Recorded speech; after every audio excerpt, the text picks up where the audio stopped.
Astro பக்தி tax நேயர்களுக்கு அடியேன் உங்கள் சிவயோகி சிவசக்திமான் சுவாமிகள் வணக்கத்தை தெரிவித்துக் கொள்கிறேன். இந்த பதிவில் செப்டம்பர் மாத ராசி பலன்கள் அதுதான் சொல்ல போகிறோம். 12 ராசிகளுக்கு உண்டான செப்டம்பர் மாத ராசி பலன் சொல்லுவோம். அதுக்கு முன்னாடி பொது பலன்கள் சொல்லக்கூடிய வழக்கமாக நடைமுறையில் இருந்து வருது. அப்போ தான் எல்லாருக்குமே எல்லா விஷயமும் தெரிஞ்சுக்கிறதுக்கு விரும்புவீங்க. அந்த பொது பலன் சொல்லி முடிச்சுட்டு அதுக்கப்புறமா 12 ராசிகளுக்கு உண்டான செப்டம்பர் மாத பலன்களை சொல்ல போகிறேன். அதுக்கு முன்னாடி என்னோட குருநாதரை வணங்குகிறேன். ஓம் குருப்யோ நம நற்பவி நற்பவி நற்பவி ஓம் காஞ்சிவாசாய வித்மகே சாந்தரூபாய தீமகே தன்னோ சந்திரசேகர பிரச்சோதயாத். என்னோட ஆத்மத தெய்வம் மகாகாளி வணங்குகிறேன். ஓம் காளிகாசாய வித்மகே மசான வாசின்ன தீமகே தன்னோ அகோர பிரச்சோதயாத். செப்டம்பர் மாதம் நவக்கிரக நிலைகளை பார்க்கும் பொழுது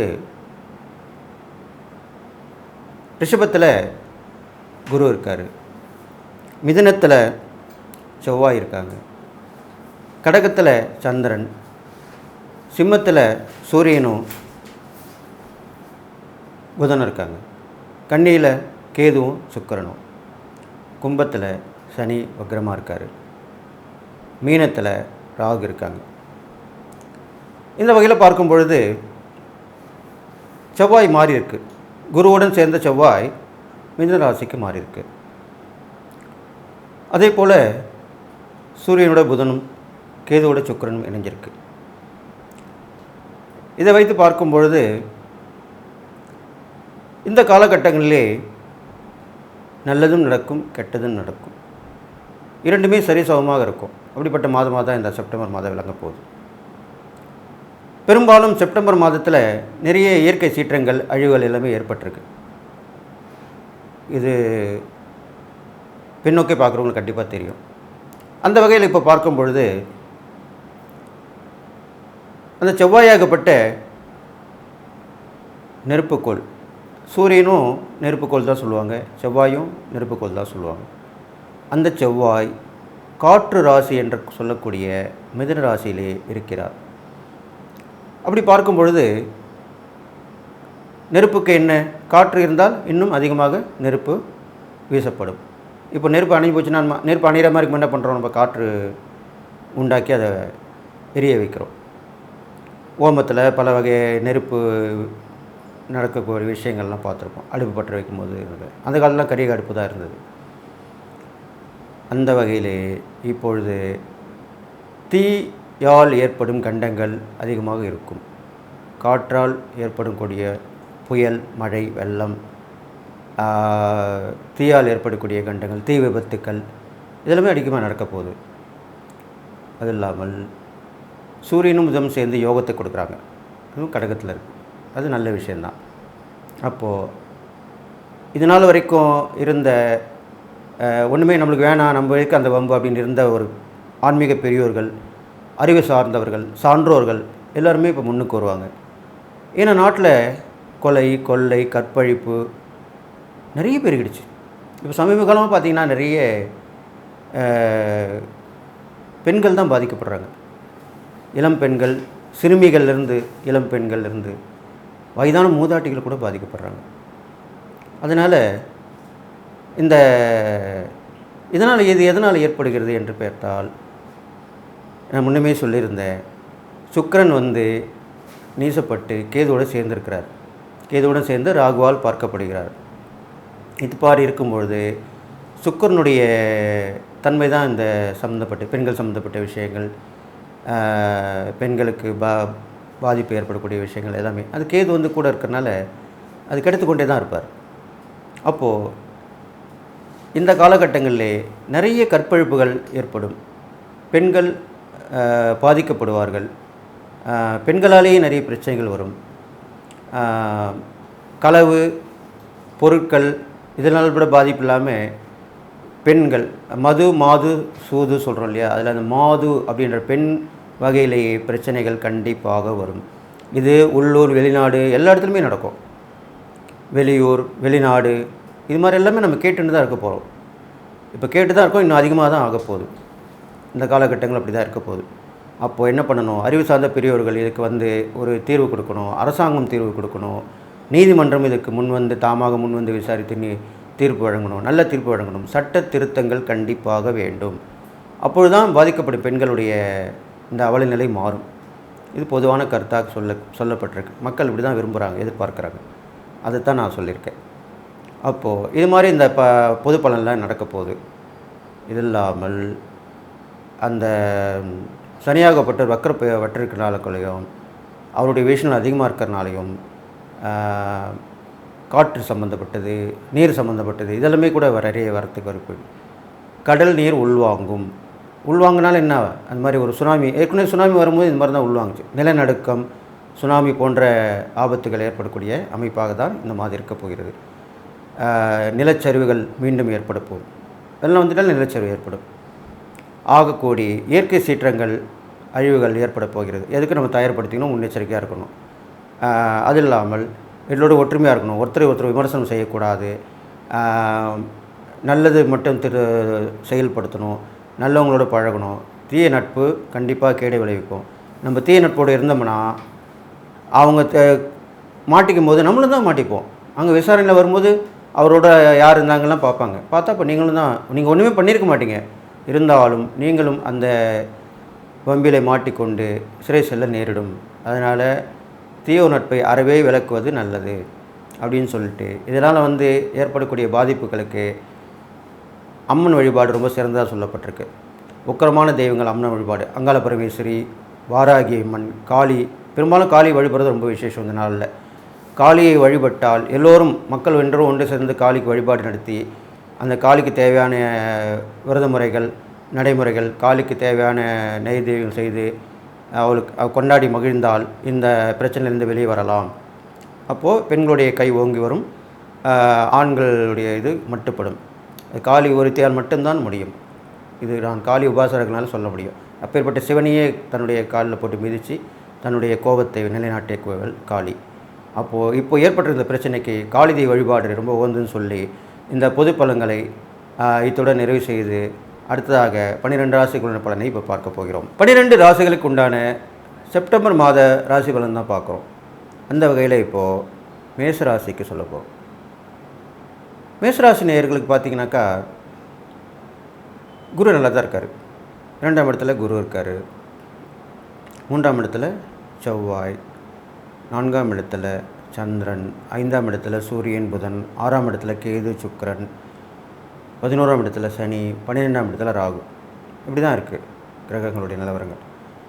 அப்போது எப்படி பார்த்தாலுமே மேசராசிக்கு நல்லா தான் இருக்குது. இப்போது குரு தனகாரகன், தனஸ்தானத்தில் இருக்கிற ரொம்ப விசேஷம். குடும்பங்கள் நல்ல சந்தோஷமான நிலைமையில் இருக்கும். விட்டதெல்லாம் நீங்கள் மீண்டும் உங்களுக்கு வந்துடும். எழுந்ததை பெற்றுக்கொள்வீர்கள். ஒரு புதுசாக ஒரு திட்டம் தீட்டி ஒரு குடும்ப மேன்மைக்காக அதுக்கு உண்டான பாடுபட்டு அதுக்கு வெற்றி பெறுவீங்க. குடும்பத்தில் எல்லோருடைய ஆதரவும் இருக்கும். நல்ல நிகழ்ச்சிகள்லாம், சுபமான நிகழ்ச்சிகள்லாம் நடந்து முடியும். நல்லதாக இருக்கும். கேட்ட இடத்துலாமே உதவிகள் கிடைக்கும். இது மாதிரி தான் நடக்கும். இது மாதிரி நடந்துட்டு வருது. உங்களுடைய சுய முயற்சியாலும் விடாமுயற்சியாலும் கண்டிப்பாக வெற்றி பெறுவீர்கள். பிரயாணங்களில் கொஞ்சம் கவனமாக இருக்கணும், போகும்போது வரும்பொழுது. அது இல்லாமல் வெற்றி கண்டிப்பாக உங்கள் வசப்படும். அந்த வெற்றிக்கு உண்டான பாதையில் நீங்கள் போகலாம், வெற்றியை பெறலாம். இது இல்லாமல் சகோதர வகையில் நல்ல உதவிகள் கிடைக்கும். அவங்களே உதவி பண்ணுவாங்க. என்னென்னு கேட்பாங்க, அது பண்ணுறேன், நானே செய்கிறேன். இது நீங்கள் ஒன்றுமே கேட்க வேணாம், அவங்களே செய்வாங்க. நல்ல நேரம் வரும்பொழுது மற்றவர்களால் கண்டிப்பாக உங்களுக்கு உதவிகள் கண்டிப்பாக கிடைக்கும். நீங்கள் கேட்கணுன்னு அவசியமே இல்லை. இப்போ நம்ம கடவுள்கிட்ட கூட கேட்குறோம், அது கேட்கக்கூட வேண்டாம். மனசார நம்ம மனதை விரும்பி நீ பார்த்துக்கோ, எல்லாமே எனக்கு இப்போ உள்ள கஷ்டம் உனக்கு வணங்குறேன், நீ பார்த்துக்கோ அப்படின்னாலே போதும். அவருக்கு எல்லாமே செஞ்சு. கடவுளுக்கு தெரியாது ஒன்றுமே இல்லை. அது தெரியாமல் தான் நம்மளுக்கு அது வேணும் இது வேணும்னு சொல்லிட்டு பெருசாக ஒரு லிஸ்ட்டே போட்டு நம்ம சொல்லிவிடுவோம். அதனால் அதெல்லாம் வேணாம். கண்ணீர் மல்கி ரொம்ப கோரிக்கையை அழுத்தமாக வச்சு நம்பிக்கையோடு வேண்டினா கண்டிப்பாக பரிகாரம் பண்ணாலும் விரைவிலே கண்டிப்பாக நடக்கும். இதுதான் தெய்வ அருள். இதுதான் உண்மையான விஷயம். அது மாதிரி நேரத்தில் இப்போ உங்களுக்கு நல்லா இருக்கிறனால ஒரு பிரச்சனையும் இல்லை, எல்லாமே நல்லபடியாக நடக்கும். அது இல்லாமல் பார்த்திங்கனாக்கா வீடு கட்டி பாதியில் இருக்கிறவங்களாம் அதுக்குண்டான முயற்சிகள் தள்ளி போயிருந்தாலும் இப்போ வந்து முடிவுக்கு வரும். அந்த இருக்கிற வீட்டை பாதி வீட்டெலாம் கட்டி முடிச்சிருவீங்க. வண்டி வாகனம்லாம் வாங்கி போடுவீங்க. எல்லாருக்கும் தேவையறிஞ்சு உதவிகள் கிடைக்கும். நண்பர்கள், உறவினர்கள் எல்லாருமே தாமாக முன் வந்து உதவி பண்ணுவாங்க. எல்லாமே மேசராசிக்காரங்களுக்கு நடக்க போகுது. இல்லாமல் உங்களுக்கு நினைத்த எண்ணங்கள் கொஞ்சம் தாமதமாக நடக்கும். அது மட்டும் கொஞ்சம் தாமதமாக நடக்கும். ஏன்னா அதுக்குண்டான கிரக நிலை கொஞ்சம் மட்டுப்படுது. அப்போ வந்து நீங்கள் உறுதியாக ஒரு பெண் தெய்வத்தை நோக்கி தவம் இருந்து விரதம் இருந்து நீங்கள் பண்ணினா நீங்கள் மனசில் நினைச்ச எண்ணங்கள் கைகூடும். அந்த வகையில் பார்க்கும்போது உங்களுக்கு உங்கள் ராசியாதிபதி செவ்வாய்க்கு அதிதேவதையான்ற போது ராகு துர்க்கை தான் சொல்லப்படுது. ராகு கால துர்க்கைன்னுவாங்க. செவ்வாய்க்கிழமையில் துர்க்கை வழிபடணும்னு சொல்லுவாங்க. அது மாதிரி இந்த துர்க்கை வழிபாடு வச்சுக்கலாம். செவ்வாய்க்கிழமையில் ராகு காலத்தில், வெள்ளிக்கிழமையிலையும் ராகு காலத்தில் துர்க்கை வழிபாடு வச்சிடலாம். இதை தொடர்ந்து நீங்கள் பண்ணிட்டு வரலாம். இது மாதிரிலாம் செஞ்சுட்டு வரும்பொழுது உங்களுக்கு தடைப்பட்ட காரியங்கள், எண்ணிய எண்ணங்கள் எல்லாமே கண்டிப்பாக நடக்கும். சனி பகவானும் உங்களுக்கு நல்ல ஸ்தானத்தில் இருந்தால் பார்வை செலுத்திட்டு வர்றார். அவர் வக்ரகதியில் இருந்தால் கூட அவருடைய அந்த ஸ்தான பலன் கண்டிப்பாக உங்களுக்கு வேலை செய்யும். அதனால் பல்வேறு லாபங்கள், எதிர்பாராத திருப்பங்கள் எல்லாமே வாழ்க்கையில் கிடைக்கும். ஒரு மனுஷனுக்கு ஒரு திருப்பம் வாழ்க்கையில் நடக்குதுன்னா அது சனி பகவானில் மட்டும்தான். அதுதான் எல்லாமே சனி பயிற்சியை அவளோடு எதிர்பார்ப்பாங்க. ஏன்னா 2.5 வருட காலம் அவர் தான் ரொம்ப வருஷமாக இருக்கார் ஒரு ராசியில். ஸோ அந்த சனி பயிற்சி தான் எல்லாருமே ரொம்ப விரும்பி பார்ப்பாங்க. அதனால் என்ன பலன் கேட்பாங்க, என்ன பரிகாரம் செய்யணும்னு கேட்பாங்க. இது மாதிரிலாம் நடக்கும். அப்பேற்பட்ட இந்த சனி பகவான் உங்களுக்கு நன்மை தான் செய்ய போகிறார். அடுத்ததாக ராகு பகவானும் 12ல் இருக்கார். அதனால் உங்களுக்கு வெளியூர் வெளிநாடு சம்மந்தப்பட்ட விஷயங்கள் மூலிமா லாபம் கிடைக்கும். ஒன்று போச்சுன்னா ஒன்று வரும். கண்டிப்பாக ஏற்றுமதி இறக்குமதி வர்த்தக வாணிகம் பண்ணுறவங்களாம் அவங்க மூலிமா நல்லது நடக்க போகுது. அடிக்கடி பிரயாணங்கள் மூலிமா அவங்களுக்கு உதவிகள் கிடைக்கும். லாபங்கள் எல்லா வழியிலுமே வந்து சேரப்போகுது. இதெல்லாமே மேசராசிக்காரங்கள் நடக்க போகிற விஷயமாக தான் சொல்லப்பட்டிருக்கு. செப்டம்பர் மாதத்தில் கண்டிப்பாக மேசராசிக்காரங்களுக்கு ஒரு திருப்பு முனை ஏற்படும். அது வாழ்விலே ஒரு திருப்பு முனை கண்டிப்பாக ஏற்படும் அப்படின்னு சொல்லிட்டு நீங்கள் இறை பரிகாரங்கள்னு பார்க்கும்பொழுது முன்னமே சொன்ன மாதிரி அந்த துர்க்கையம்மன் வழிபாடு பண்ணிக்கலாம். இது இல்லாமல் முருகர், வள்ளி தெய்வனுக்குரிய முருகர் வழிபட்டு வரலாம். மலை மேலே இருக்கிற முருகர் வழிபட்டு வரலாம். அது இல்லாமல் வந்து வேல் வைத்து வழிபடலாம். வீட்டிலையும் சின்னதாக வேல் வச்சு வழிபடலாம். அந்த வேலுக்கு பாலாபிஷேகம் செய்யணும்னு தனியாக ஆலயத்தில் போய் சொன்னால் செய்வாங்க. அதையும் பண்ணலாம். அதனால பண்ணிட்டு வருங்க. உங்களுக்கு கண்டிப்பாக நல்லது தான் நடக்க போகுது. தான தர்மங்கள்னு பார்க்கும்போது உங்களுக்கு உடம்பில் அடிபட்டிருக்கவங்களுக்கு அவங்களுக்கு உண்டான மருத்துவ உதவி செய்யலாம். உங்கள் முன்னாடி கண் முன்னாடி ஏதோ விபத்து ஏற்பட்டாலும் அதை நீங்கள் உதவி பண்ணலாம். இரத்த தானம் பண்ணலாம். இதெல்லாமே மேசராசிக்காரனுக்கு உண்டான எளிமையான பரிகாரங்களுமாக சொல்லப்பட்டிருக்கு. இது இல்லாமல் உணவுகள் வாங்கி கொடுக்கும்போது சுட சுட உணவுகள் வாங்கி கொடுக்கலாம். இதெல்லாமே வந்து அந்த மேசராசிக்கு உண்டான தான தர்மங்கள் செய்யக்கூடிய வகையில் உள்ளது. சூடான உணவு, அப்புறம் நீரோடு சேர்த்து கொடுக்கணும். அப்போ அது மாதிரி பண்ணிட்டு வரலாம். இது இல்லாமல் அவர் உடம்பு சரியில்லாமல் தான் அவங்களுக்கு அதுக்குண்டான கூட உதவி பண்ணலாம். நம்மகிட்ட இருந்தால் செய்யலாம், தப்பு கிடையாது. எல்லாமே தான தர்மங்கள் தான். வெறும் சாப்பாடு கொடுக்க, நீர் கொடுக்க மட்டும்தான் தான தர்மம் இல்லை. அந்த ஏழை எளியவர்களுக்கு, இல்லாதப்பட்டவர்களுக்கு என்ன வேணுமோ அதை நம்ம செஞ்சாலே அது பெரிய கர்மா குறையறதுக்கு உண்டான வாய்ப்பாக அமையும். இதுதான் உண்மையான விஷயம். எல்லோரும் செய்கிறத நம்ம செஞ்சுட்டா கூட அவங்களுக்குன்னு தேவையானது ஒன்று செய்யும்போது அவங்க மனசு இன்னும் சந்தோஷம் அதிகமாக. சாதாரணமாக சாப்பாடு தண்ணீர் வாங்கி கொடுத்தாலே நீங்கள் நல்லா இருக்கணும்னு வாங்க, வாழ்த்துவாங்க, எல்லாம் பண்ணுவாங்க. அவங்க தேவையறிஞ்சு எதாவது உங்களுக்கு வேணுமான்னு கேட்டு வாங்கி கொடுத்தோம்னா வருங்க, அதில் இருக்கிற சந்தோஷம் ஈடு இணையற்றது. அவங்க அந்த மனசில் நினைக்கும் போது உங்களுக்கு உங்கள் பிரச்சனை எல்லாமே கண்டிப்பாக தீர ஆரம்பிச்சிடும். அதுதான் அந்த உண்மையான வாழ்த்து. உள்ளம் குளிர்ந்து சொல்லக்கூடிய வாழ்த்து அது. அதனால் கண்டிப்பாக நடக்கும். அதனால் எது எப்படிப்பட்ட வகையில் பார்த்தாலும் மேசராசிக்காரங்களுக்கு இந்த செப்டம்பர் மாத பலன் கண்டிப்பாக நல்லது தான் நடக்க போகுது அப்படின்னு சொல்லிவிட்டு நீங்கள் நான் சொன்ன இந்த இறை பரிகாரங்கள், தான தர்மங்கள்லாம் பண்ணிட்டு வாங்க. கண்டிப்பாக உங்களுக்கு வெற்றி மேல் வெற்றி கிடைக்கும்னு சொல்லி வாழ்த்தி விடைபெறுகிறேன். நன்றி, வணக்கம். அன்பு நேயர்களே, 12 ராசிகளுக்கு உண்டான செப்டம்பர் மாத ராசி பலன் தான் சொல்லிட்டு வரும். அந்த வகையில் இப்போது ரிஷபராசிக்காரங்க சொல்ல போகிறேன். ரிஷபராசிக்காரங்க பார்க்கும்பொழுது ராசியிலே குரு இருக்கார், 2ஆம் இடத்துல செவ்வாய் இருக்கார், 3ஆம் இடத்துல சந்திரன் இருக்காங்க, 4ஆம் இடத்துல சூரியன் புதன், 5ஆம் இடத்துல கேது சுக்கிரன், இப்படிப்பட்ட வகையில் வந்துட்டுருக்காங்க. அப்போ பார்த்தீங்கன்னாக்கா 10ஆம் இடத்துல சனி பகவான், 11ஆம் இடத்துல ராகு பகவான், இப்படி தான் சொல்லப்பட்டிருக்கு. அப்போ இந்த ரிஷபராசிக்காரங்களை பார்க்கும் பொழுது ஜென்ம ராசியிலே குரு இருக்கும்போது கொஞ்சம் சரியில்லாமல் இது நாள் வரையில் செவ்வாய் இருந்து யோகத்தை கொடுத்து கொண்டிருந்தார். இப்போ செவ்வாயும் பயிற்சியாகி போயிட்டார். அப்போ தனிப்பட்ட குரு, தனித்த குரு எப்பவுமே எந்த ஒரு ராசியிலையோ இருக்கக்கூடாது, தனித்த குரு இருக்கக்கூடாது அப்படின்னு தான் சாஸ்திரம் சொல்ல வேண்டும். அப்போது அந்த ரிஷபராசியிலே உங்களுக்கு ராசியிலே குரு இருக்கும்போது உங்கள் ராசியாதிபதி சுக்கிரனுக்கும் அந்த குருவாகப்பட்டவர் எதிர்ப்புன்னு தான் சொல்லப்பட்டிருக்கு, பகை கிரகம் தான் சொல்லப்பட்டிருக்கு. அப்போது உங்களுக்கு இந்த செப்டம்பர் மாத பலனை பார்க்கும்போது நீங்கள் அடுத்தவருடைய கூட்டு முயற்சியாலேயோ அடுத்தவனுடைய ஏதாவது ஒரு இடத்துக்கு போனால் ஒருத்தர் கூட்டின்னு போகணும். நீங்கள் தனிப்பட்டு செய்யக்கூடிய விஷயத்தை விட கூட்டு முயற்சியில் செய்யக்கூடிய விஷயங்கள் கண்டிப்பாக பலிதம் கொடுக்கும். ஏன்னா உங்களுக்கு அந்த ஒரு சோம்பல், ஒரு சுறுசுறுப்பு குறைவு இதெல்லாமே மந்தப்படும். ஏன்னா அந்த ஜென்மகுருன்ற போது எதுவுமே செய்ய முடியாமல் ஒரு சூழ்நிலை தான் உண்டு பண்ணும். அது ஜென்ம சனியாக இருந்தாலும் சரி, ஜென்ம குருவாக இருந்தாலும் சரி, இந்த ரெண்டுக்குமே ஒரே பலன் தான் அமையும். இது சுபகிரகம், அது பாபகிரகம், அப்படி தான் சொல்லப்படுது. இருந்தாலும் இந்த ஜென்மத்தில் குருவோ சனியோ இருந்தாலோ அவங்க வந்து ரொம்ப சோம்பலாக இருப்பாங்க, சுறுசுறுப்பு குறைஞ்சிரும், எந்த வேலையும் ஒரு செய்ய முடியாமல் சூழ்நிலையாக இருப்பாங்க. இப்படி வகையில் தான் இப்போ நீங்கள் இருக்குது இந்த மாத பலன் இருக்குது சொல்லப்பட்டிருக்கு. அப்போ அதுக்கு என்ன பண்ணணும், நீங்கள் தியான மார்க்கம், வழிபாடு, இறை வழிபாடு செய்யணும். எப்படி இருந்தாலும் எழுந்து காலையில் எழுந்து நம்ம வேலையை கடனில் செஞ்சுட்டு நீங்கள் தனிப்பட்ட முறையில் போகலன்னா கூட யாராவது கூட்டிகிட்டு போகலாம். அது உறவினராக இருக்கலாம், நட்பாக இருக்கலாம், எப்படி வேணாலும் இருக்கலாம். கூட்டிகிட்டு போயிட்டு வாங்க, செய்யுங்க, கூட்டு முயற்சியால் பழிக்கும்னு சொல்லியிருக்கேன். அப்போ கண்டிப்பாக அது மாதிரி செய்யலாம். இது மாதிரிலாம் பண்ணிட்டு வாங்க. அது இல்லாமல் குடும்பத்தில் கொஞ்சம் சிறு சிறு வாக்குவாதங்கள் ஏற்படும். ஒன்று சொன்னால் இன்னும் 2 ஆகிடும். நீங்கள் ஒன்று சொல்லுவீங்க, அவங்க ஒன்று சொல்லுவாங்க, மறுத்து பேசுவாங்க. அப்போ அதனால் நாளடைவில் அது சண்டைக்கு தான் வழிவகுக்கும். அப்போ அதை நீங்கள் குறைச்சிக்கணும். வாக்குவாதத்தை குறைத்து கொள்வது நல்லது. அது இல்லாமல் இங்கே தான் குடும்பத்தில் தான் இல்லை, வெளியிலும் சரி, வெளிவட்டார பழக்க வழக்கங்களில், நட்பு உறவுகையில் எப்படி பேசினாலுமே அதிகமாக பேசாமல் கரெக்டாக என்ன பேசணுமோ அதை பேசிவிட்டு விட்டுடணும்.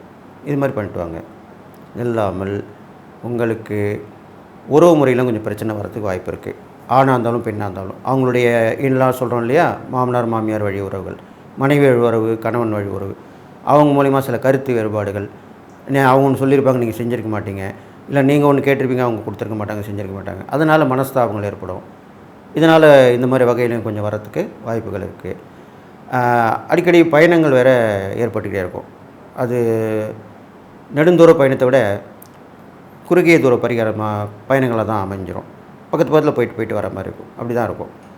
அது நல்லதுன்னு தான் நான் சொல்லுவேன். அது மாதிரி நீங்கள் அப்படி பயணங்கள் வந்தால் அது சந்தோஷமாக ஏற்றுக்கிட்டு பெரும்பாலும் வீட்டில் தங்காமல் இருந்து பண்ணிட்டு வர்றது ரொம்ப நல்லதுன்னு சொல்லப்பட்டிருக்கு. அதுக்கப்புறம் பார்த்திங்கன்னா சூரியன் புதன் சேர்ந்து யோகத்தை கொடுத்துட்டுருக்காங்க. அந்த வகையில் உங்களுக்கு நல்ல விஷயம் தான் நடக்க போகுது. அப்போது எதனால் அது நல்ல விஷயம் நடக்கும்போது பார்க்கும்போது நினைத்த விஷயங்கள், ஒருத்தர் கூட முயற்சி சேர்ந்து இது மாதிரி செய்யணும், போகணும், வரணும் அப்படின்னு நினச்சிருந்துருப்பீங்க. அதெல்லாம் தள்ளி போயிட்டு இருந்திருக்கும். அது இப்போ கூடி வரும்.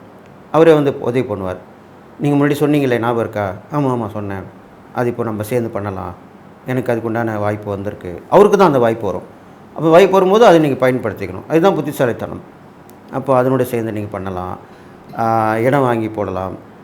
சேமிப்பு, இந்த காலத்தில் நீங்கள் சேமிப்பு நல்லா பண்ணணும். கண்டிப்பாக சேமிப்பு பண்ண பின்வரும் காலங்களில் உங்களுக்கு அது பயன் கொடுக்கும் கண்டிப்பாக. அது இல்லாமல் இறை பரிகாரங்கள் பார்க்கும்போது பெருமாள் வழிபாடு, லக்ஷ்மி வழிபாடு, லக்ஷ்மியோடு சேர்ந்த பெருமாள் வழிபாடு இது நீங்கள் பண்ணிட்டு வரணும். கண்டிப்பாக பண்ணிட்டு வரணும். பெருமாள் தான் காக்கும் கடவுள், அப்படி தான் சொல்லப்பட்டிருக்கு. அந்த வகையில் பார்க்கும்பொழுது நீங்கள் இன்னும் பெரும்பாலும் நான் என்ன சொல்ல வருவேன்னா, கோயிலுக்கு பரிகாரன்றது போகும்பொழுது பெரும்பாலும் நடந்து போகிறது தான் நல்லதுன்னு நான் சொல்லுவேன். அந்த காலத்தில் பார்த்திங்கன்னா பாத யாத்திரை போவாங்க. இப்போ கூட இருக்குது, ஆனால் ரொம்ப குறைஞ்சிடுச்சு. இப்போது கும்பலாக குரூப்பாக தான் போகிறாங்க. அப்போல்லாம் தனித்தனியாக கூட போவாங்க, வருவாங்க. இல்லை, அந்த மாதிரி பாத யாத்திரையாக நடந்து போயிட்டு வாங்க. வீட்டில் பக்கத்தில் ஒரு 1 கிலோமீட்டர் 2 கிலோமீட்டர் கூட கோயில் இருக்கலாம். நடந்தே போயிட்டு நம்ம வண்டி இருக்கலாம், அந்த வண்டியில் போகிறத விட நம்ம எப்பவுமே நம்ம உடம்பை வருத்தி அந்த விரதம் இருக்கிறதோ தெய்வ வழிபாடு பண்ணுறதோ அது ரொம்ப விசேஷமானது. அதனால் நடந்தே போய் கோயிலுக்கு போயிட்டு வாங்க. அதுக்கப்புறம் வெளியே வண்டி எடுத்துன்னு போகும்போது போங்க. இது மாதிரி பண்ணுங்கள். அப்போ கண்டிப்பாக அதனுடைய பலன் இரட்டிப்பாகும். நீங்கள் கஷ்டப்பட உங்களுக்கு அந்த பலன் வெகு சீக்கிரமாக கிடைக்கும். இதுதான் சாஸ்திரத்தில் சொல்லியிருக்கு. அது இல்லாமல் பெண்களுக்கு தேவையான உதவிகள் பண்ணுங்கள். இப்போலாம் பார்த்திங்கன்னா நிறைய பேர் பெண்கள் பாவம் வாழ வெட்டியாக இருக்காங்க. கணவனால் கைவிடப்பட்டவங்க, கணவன் இல்லாமல் அடுத்த கல்யாணம் பண்ண முடியாமல் அவங்க உறவுகள் கஷ்டப்படுறவங்களாக இருந்து பண்ணி வைக்காமல் அப்படியே காலத்தை கடத்தின்னு இருப்பாங்க. அந்த மாதிரிலாம் இருந்தாங்கன்னா அவங்களுக்கு பார்த்து உதவி பண்ணலாம். அவங்களுக்கு ஒரு வழிகாட்டி விடலாம். அவங்களுக்கு திருமணத்துக்கு ஏற்பாடு பண்ணலாம். ஏதோ ஒரு வகையில் பண்ணலாம். இது மாதிரி பண்ணிட்டு வந்தீங்கன்னா உங்களுக்கு அது பரிகாரமாக தான் சொல்லப்பட்டிருக்கு. அது மாதிரி பண்ண உங்களுடைய விஷயம் கண்டிப்பாக நடக்கும். உங்கள் வீட்டில் ஒரு பொண்ணு இருந்தால் அந்த பொண்ணு கல்யாணம் நடக்கும். உங்கள் மனைவிக்கு ஏதாவது தேவையாக இருந்தால் அது கண்டிப்பாக பூர்த்தி ஆகும். நீங்கள் ஒருத்தருக்கு பண்ணும்போது நம்ம வீட்டில் இருக்கவங்களுக்கு கண்டிப்பாக நடக்கும். இதுதான் அந்த காலத்தில் சொல்லக்கூடிய சூட்சமான பரிகாரம் தான் இது. நம்ம ஒருத்தர் செஞ்சால் திரும்பி அது நம்மளுக்கு வரும் அப்படின்றது தான் சாஸ்திரம். அப்போது இது மாதிரி பண்ணிட்டு வாங்க. இது இல்லாமல் அடிக்கடி நீங்கள் பிரயாணம் பண்ணணும்னு சொல்லியிருக்கேன் இல்லையா? அப்போது உங்களுடைய பொருட்களில் கொஞ்சம் கவனமாக எடுத்துகிட்டு வரணும். இதெல்லாம் பண்ணிட்டு வரணும் இந்த காலகட்டங்களில். இது இல்லாமல் உங்கள் ராசியாதிபதி சுக்கிரன் இப்போது உள்ள நிலைமையில் சக்தி இழந்திருக்கார். அதுக்காக இவ்வளோ தூரமாக உங்களுக்கு சொல்லிட்டு வரேன். அப்போ நீங்கள் என்ன பண்ணணும்? கூட யாராவது கூட்டின்னு போகணும், வரணும். திடீர்னு உங்களாலேயே நடக்க முடியாமல் ஒரு விஷயம் நடக்கும். இல்லை உங்களுக்குள்ளேயே ஏதாவது ஒரு சின்ன சின்ன நோய் உருவாகி அது பெரிய ரூபத்தில் நிற்கும். அடிக்கடி மயக்கம் போட்டு விழுறது. நம்ம தனியாக அதுக்கு தான் போகக்கூடாதுன்னு சொல்லுவாங்க எல்லாருமே. அந்த காலத்தில் என்ன சொல்லுவாங்கன்னா, வயசான காலத்தில் இருக்கவங்களுக்கு தான் தனியாக போகக்கூடாது. இப்போலாம் அப்படி கிடையாது. சின்ன வயசில் உள்ளவங்களுக்கே வருது. எந்த நோய் எந்த வயசில் எப்படி வரும்னு சொல்ல முடியல இப்போலாம். அதனால தான் அப்படி விவரமாக சொல்லிட்டு வரேன். அப்போ நீங்கள் அதுக்கெல்லாம் முன்னேற்பாடாக இருக்கணும். சேமிப்பு கையில் கண்டிப்பாக வச்சுக்கணும். கடைசி நேரத்தில் போய் ஒருத்தர்கிட்ட போய் கேட்கும்போது கிடைக்கலாம், ரொம்ப கஷ்டமாக போயிடும். இது மாதிரிலாம் பண்ணிட்டு வாங்க. நான் சொன்ன அந்த லக்ஷ்மி பெருமாளுடைய வழிபாடு பண்ணிட்டு வாங்க. விதவை பெண்கள், கணவனால் கைவிடப்பட்ட பெண்களுக்கெல்லாம் பரிகாரமாக தான தர்மம் பண்ணிட்டு வாங்க.